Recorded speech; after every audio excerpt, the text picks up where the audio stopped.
Hai, salam sejahtera. Anda bersama Isladinawati Ana dalam rancangan Duit Anda. Semoga hari ini anda berada dalam keadaan kewangan yang sihat. Saya di sini bersama seorang perancang kewangan akan cuba menjawab soalan anda. Jikalau anda hantarkan segala soalan permasalahan tentang perancangan kewangan peribadi anda kepada duitanda@astro.com.my.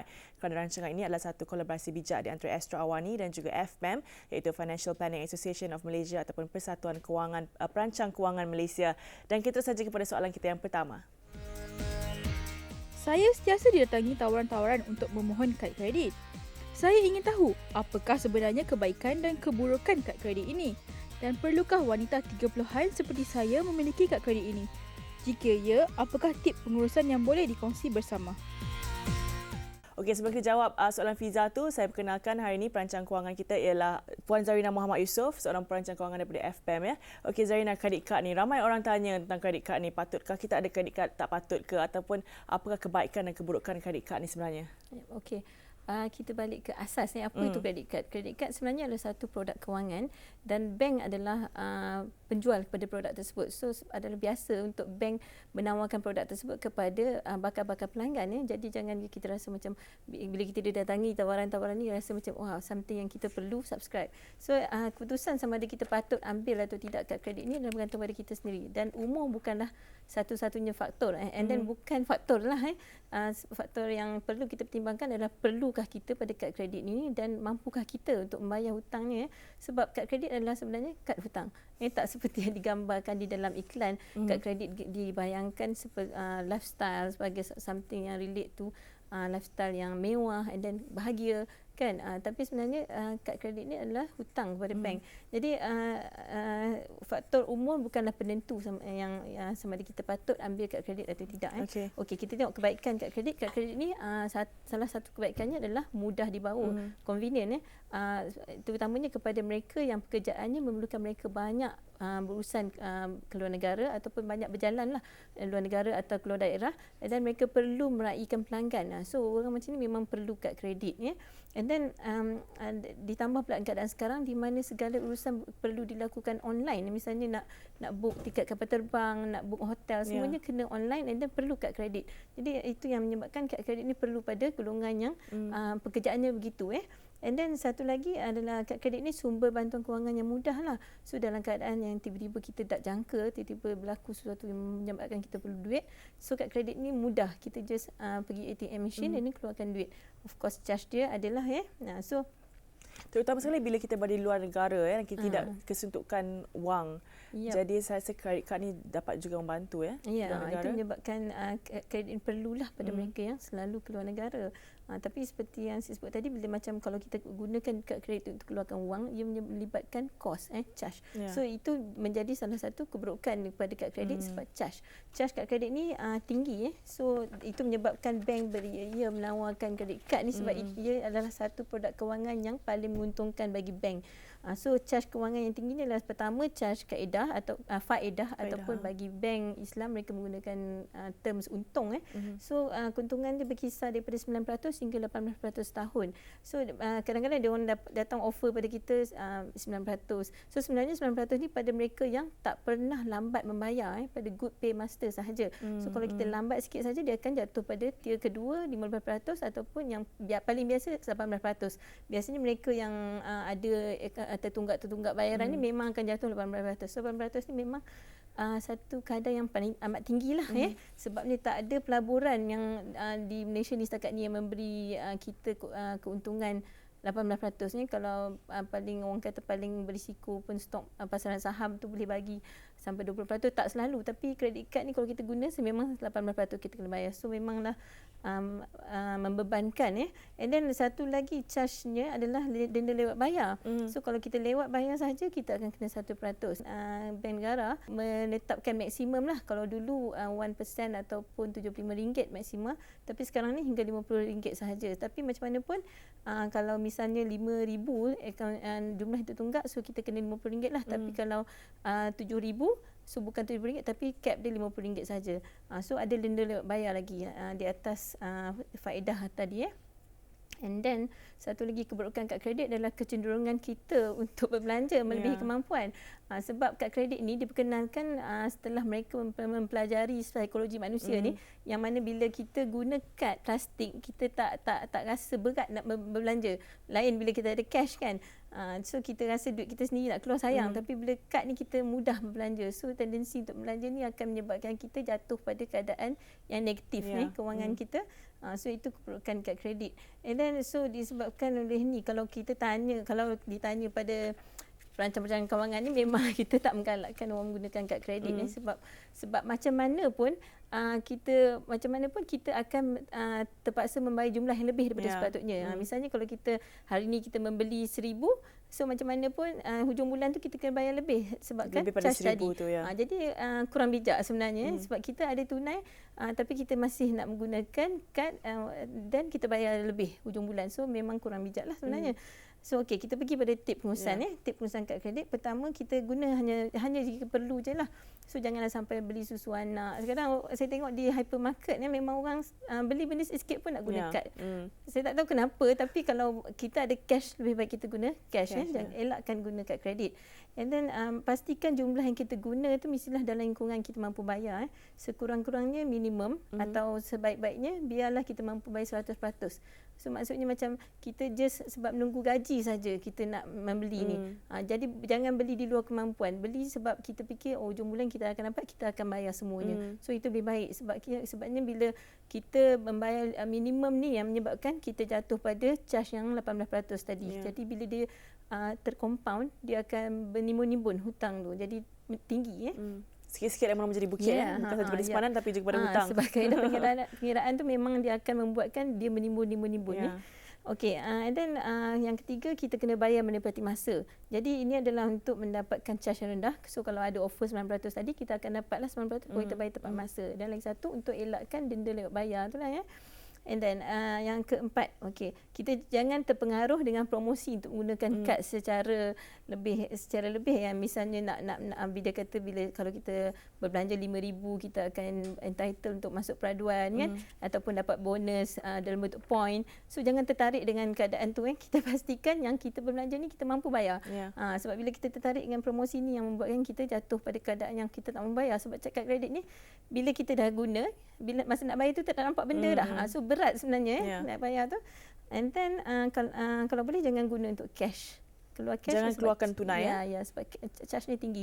Tapi dalam keadaan betul-betul memerlukan dan kita memang janji pada diri kita nak bayar bila dapat gaji, itu okey. Tapi jangan sampai tertangguh-tangguh. Dan hadkan bilangan kad. So jangan lebih daripada 1. Tapi saya baca baru semalam dalam surat khabar berita harian berita minggu diceritakan bahawa kebanyakan di Malaysia ni purata sebenarnya 4 kad seorang. So kalau Lina ada 1 kad saja ataupun ramai yang lain ada 1 kad, saya tak pakai kad. Tapi kalau katalah saya dan Lina 1 kad, maknanya ada orang yang guna 5 kad boleh jadi. Sebab memang purata 4 kad seorang. So Malaysia sebenarnya menggunakan bilangan kad yang banyak And then bila kad banyak ni itu yang jatuhnya ramai yang jatuh bankrupt. So buat perancangan perbelanjaan and then kau boleh belilah mengikut perancangan tersebut. And then yang akhir sekali belajarlah guna tunai untuk belanja. Sebelum lama kita akan boleh hidup tanpa kredit kad. Tapi kan Zarina, bagi saya kalau apa-apa pun yang kita lakukan, terutama sekali dalam merancang kewangan peribadi kita ni, yang penting adalah disiplin terutama sekali kepada kredit kad. Bagaimana banyak kita ada pun kad kredit, kalau kita tak punya disiplin, memang tak ada maknanya rasanya kan. Disiplin tu amat penting dalam apa pun, terutama dalam hutang ni amat perlu disiplin yang tinggi. Mengawal diri kita daripada berbelanja dan mengawal diri kita untuk membayar secara tepat. So itu memang memerlukan disiplin yang tinggi yang tak semua kredit tu direka untuk menjadi kemudahan sebenarnya kan. Tapi sebaliknya jadi sekarang ni. Mudah untuk kita belanja dan mudah juga jatuh dalam perangkap hutang. Itu yang sebenarnya. Okey, kita akan berhenti berehat sebentar. Kita akan kembali selepas ini bersama Zarina Muhammad Yusof.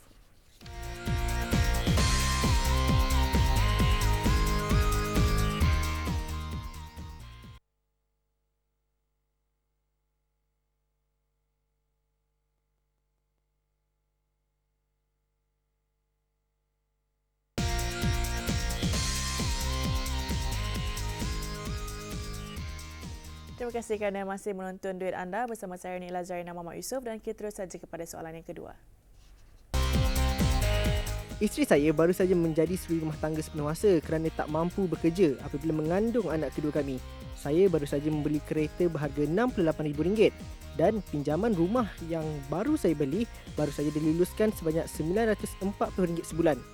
Dahulu, pendapatan bulan kami ialah RM8,000. Kini dengan hanya saya saja seorang yang bekerja, pendapatan seisi rumah telah menurun sebanyak RM4,200. Fikiran saya tidak menentu kerana anak kedua saya akan dilahirkan dalam jangka masa 8 bulan lagi. Okey, Zarina, macam mana kita boleh membantu Encik Samson ni? Yep. Pertama saya nak minta Encik Samson jangan bertenang. Yeah. Sebenarnya ada cara untuk kita cuba uruskan kewangan ni dengan bijak dan insya-Allah boleh kita uruskan tunai ni. Sebenarnya memang besarlah pengurangan pendapatan tu daripada 8,000 pada 4,200, hampir separuh. Yap.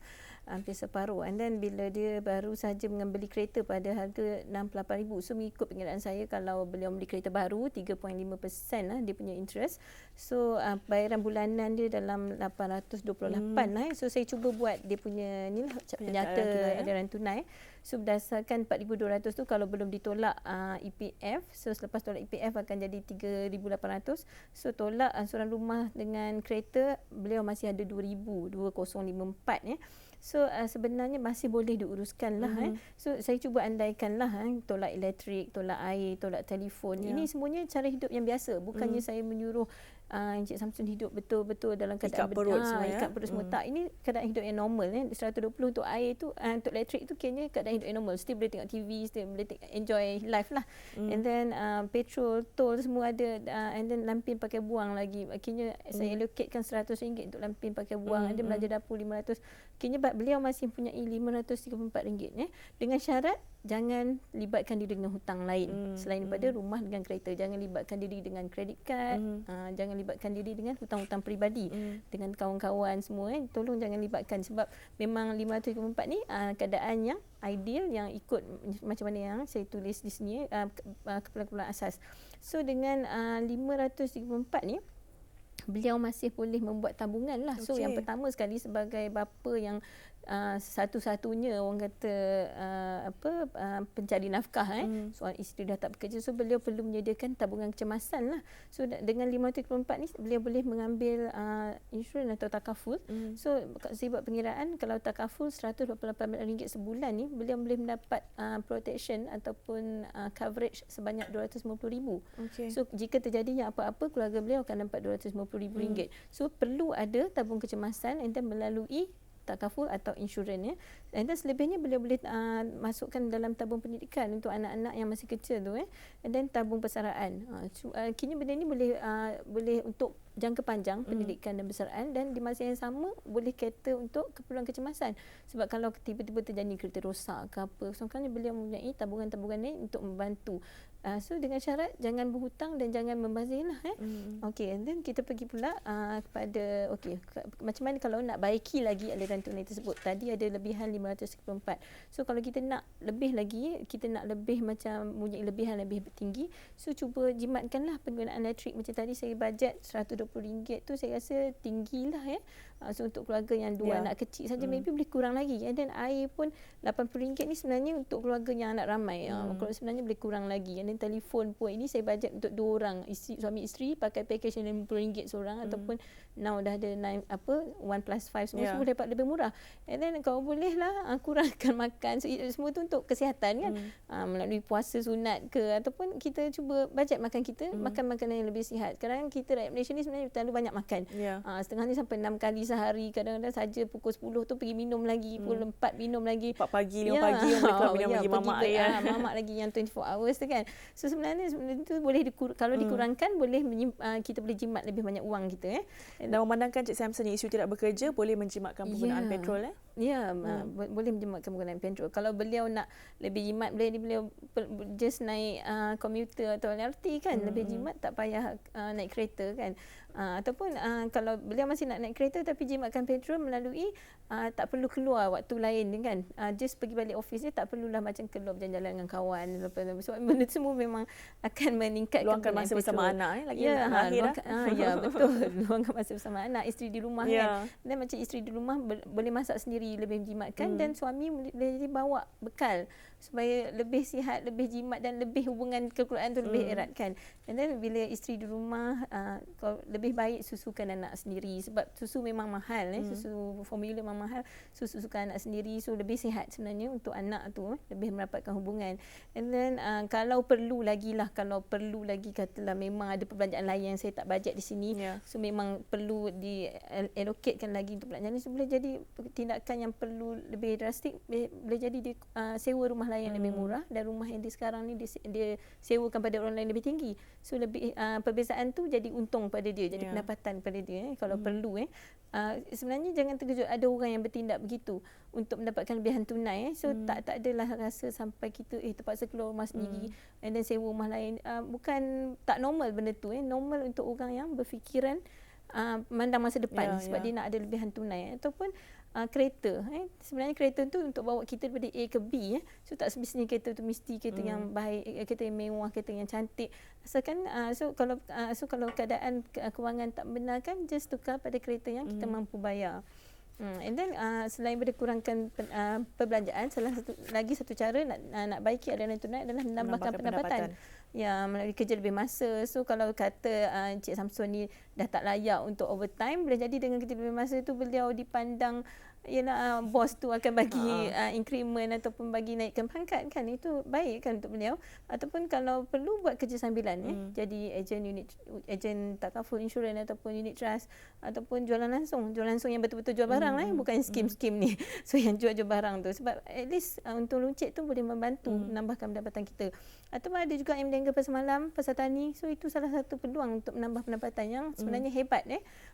Saya minat dengan buku Jutawan Senyap, di mana diceritakan sebenarnya peniaga-peniaga pasar malam, pasar tani ni sebenarnya mereka boleh jadi jutawan kalau mereka serius. Dan isteri juga boleh memainkan peranan dalam menambahkan pendapatan seperti bekerja di rumah.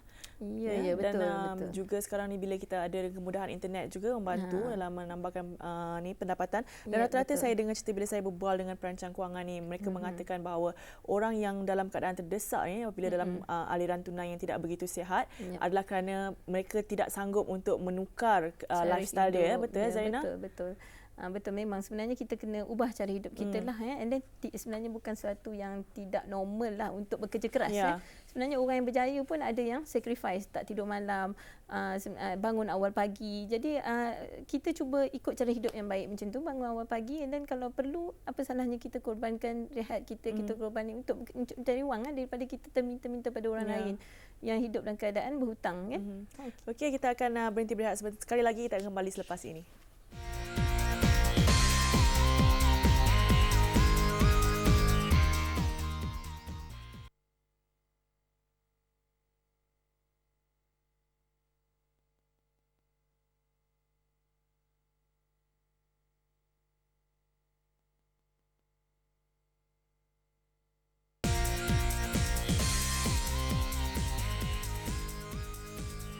Okey, alamat email kami ialah duitanda@astro.com.my. Jikalau anda ada sebarang masalah ataupun ingin mendapat nasihat daripada perancang kewangan, saya dan seorang perancang kewangan akan cuba menjawab segala soalan anda jikalau anda menghantar email kepada kami di duitanda@astro.com.my. Dan bersama saya ini sekali lagi ialah Zaina Muhammad Yusof, dan kita akan terus saja pada soalan yang ketiga. 5 tahun yang lepas, saya telah menjadi penjamin kepada teman wanita. Pada masa itu, dia ingin memulakan perniagaan kecil-kecilan.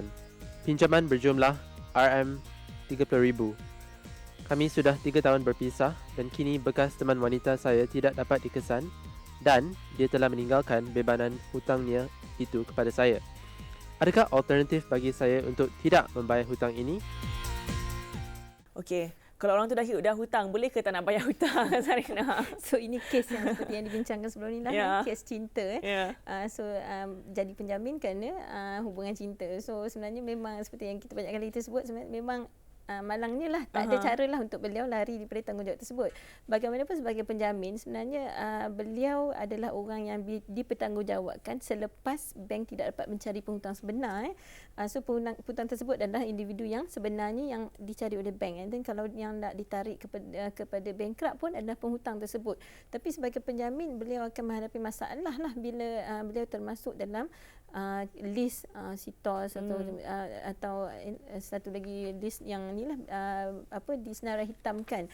Jadi beliau akan menghadapi masalah nak tak boleh meminjam, dan ada yang setengah tu bank tak bagi buka akaun pun kalau nama kita dah termasuk dalam senarai tersebut. So sebagai penjamin beliau akan memiliki masalah tersebut. Tapi bagaimanapun yang bank akan hantar surat sebagai prosedur sahaja. Bank akan memberitahu kita bahawa ini jumlah yang perlu kita tanggung jika mereka tak dapat mencari penghutang tersebut. Jadi sebagai penjamin, apa yang boleh beliau lakukan untuk mengelakkan beliau daripada membayar adalah bantu bank untuk cari penghutang sebenar. Beliau perlu kalau beliau tahu di mana harta orang tersebut ada, beritahu bank supaya bank dapat ambil harta tersebut. Tapi dia tidak dapat dikesan ni teman wanita dia. Bekas teman wanita dia. Jadi atas alasan tersebut terpaksalah beliau menanggungnya. Kalau tidak beliau akan terus-terusan menghadapi masalah tak boleh meminjam dan tak boleh buka akaun bank. Jadi beliau perlu berjumpa bank tersebut, menyerah diri dengan kata lain, dan cubalah bayar sedikit demi sedikit untuk mengeluarkan nama beliau daripada senarai hitam tersebut. Saya tertarik ada satu kata-kata bijak dalam internet, kata-kata orang Turki katanya, when you have extra money then be guarantor, if you have extra time be witness. So maksudnya kalau awak ada duit lebih, jadilah guarantor, sebabnya benda ni akan menyebabkan awak terpaksa mengorbankan duit tersebut. Jadi kalau kita dalam keadaan cukup-cukup sahaja, so kalau boleh elakkan diri dari menjadi penjamin, sebab dia akan menarik kita untuk dipertanggungjawabkan untuk menyelesaikan hutang tersebut. So memang tak ada cara lain untuk beliau melarikan diri dari pertanggungjawab tersebut. Memang beliau perlu bayar. Dan sekarang ni banyak juga skim-skim pinjaman yang menawarkan satu macam kira sistem di mana kita tidak perlu penjamin dan sebagainya. Apakah benefitnya kepada orang yang memberi pinjaman itu, syarikat yang memberi pinjaman itu, jika dia katakan tidak perlu penjamin? Biasanya pinjaman jenis tersebut dia memerlukan cagaran dalam bentuk harta lah. Misalnya kalau rumah, of course dia akan ambil rumah, dia akan pegang rumah kita, hak milik rumah kita. Kalau kereta juga hak milik surat grant tu akan dipegang oleh bank. So dalam keadaan lain, misalnya pinjaman peribadi, dia akan minta cagaran lain, misalnya geran tanah atau ASB, dia akan pegang buku kita. So memang kita tak ada hak untuk mengeluarkan wang tersebut dan tempoh pinjaman sebenarnya. So itu dipegang oleh bank, ataupun setengahnya mereka mengambil insurans daripada pihak ketiga. Jadi kalau apa-apa terjadi, insurans ni adalah biasanya untuk kes kematian ataupun ketidakupayaan kekal lah, tapi bukan untuk peminjam lari. Selalunya dalam kes biasa mereka akan menggunakan ni, memegang harta kita sebagai cagaran. So itu and then kalau yang tak perlu cagaran langsung, kad kredit lah, sebab jumlahnya lebih kecil. So itulah menyebabkan banyak kes masalah hutang kad kredit ni, sebabnya dia selalu diambil mudah. Sebab kalau dalam keadaan hutang kereta atau hutang rumah, biasa peminjam takut hartanya ditarik. Jadi dia macam mana pun dia akan bayar. Tapi kad kredit ni biasanya diambil mudah sebab tak ada apa-apa yang akan terjadi kecuali nama dia blacklist ataupun masuk senarai bankrupt akhirnya lah. Tapi kalau sikit-sikit tu dia orang rasa masih boleh lagi. Dan apakah yang seorang individu boleh lakukan sekiranya diri datangi oleh kawan ataupun keluarga yang menginginkan dia menjadi garantor ni?